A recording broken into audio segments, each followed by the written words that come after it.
ఇవాళ మీరు రేషన్ విషయంలో మరి రేషన్ ఇంటింటికి వెళ్ళి ఇచ్చేవాళ్ళం. ఇవాళ మీరు వచ్చేసి మీకు ఎక్కడెక్కడితో మోసం జరిగిపోతుంది, ఇక్కడ రైస్ అమ్మేసుకుంటున్నారని మీరు మరి రేషన్ షాపుల్లో ఇచ్చే కార్యక్రమం 1వ తారీఖు నుంచి మొదలెట్టారు.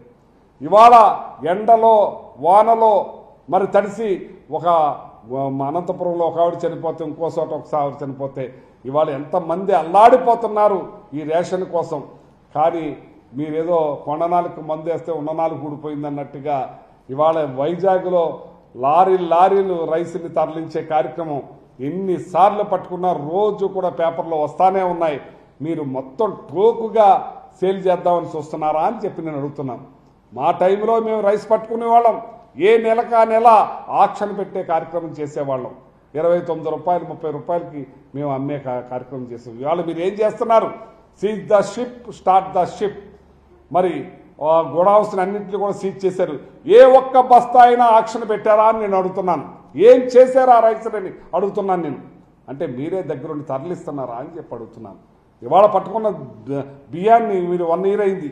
ఈ 1 అవర్లో మీరు రైస్ని ఏం చేశారని అడుగుతున్నాను. ఎంత పట్టుకున్నారని అడుగుతున్నాను.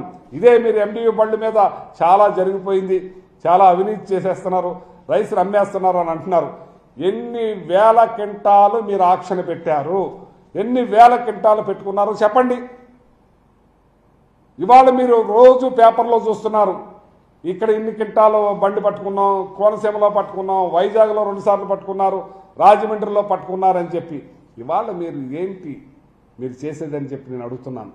ఇవాళ మీరు రైతుల విషయంలో, ఈ రేషన్ విషయంలో, మరి టొబాకో విషయంలో కూడా పెద్ద ఎత్తున శ్రద్ధ తీసుకుని వాళ్ళందరికీ కూడా మేలు చేసే విధంగా, గిట్టుబాటు కల్పించే విధంగా ఈ మ్యాంగో కానీ, కోకో కానీ, అలాగే పామాయిల్ కానీ, మరి అపరాలు కానీ, కందులు, మినుములు, పెసలు అన్నిటికీ కూడా రేట్లు లేక అల్లాడిపోతా ఉన్నారు రైతులు. దానికి ఇచ్చేదంటే షాపులో ప్రజలు కొనడానికి మాత్రం రేటు ఉంది, రైతుకు మాత్రం అమ్ముకోవటానికి రేట్ లేదు. మధ్యలో ఎలా పెరిగిపోతుందనే దాని మీద అరికట్టి మీరు దీన్ని శ్రద్ధ తీసుకోకపోతే మాత్రం ప్రజలు మిమ్మల్ని క్షమించరని చెప్పి సందర్భంగా తెలియజేస్తా ఉన్నాను.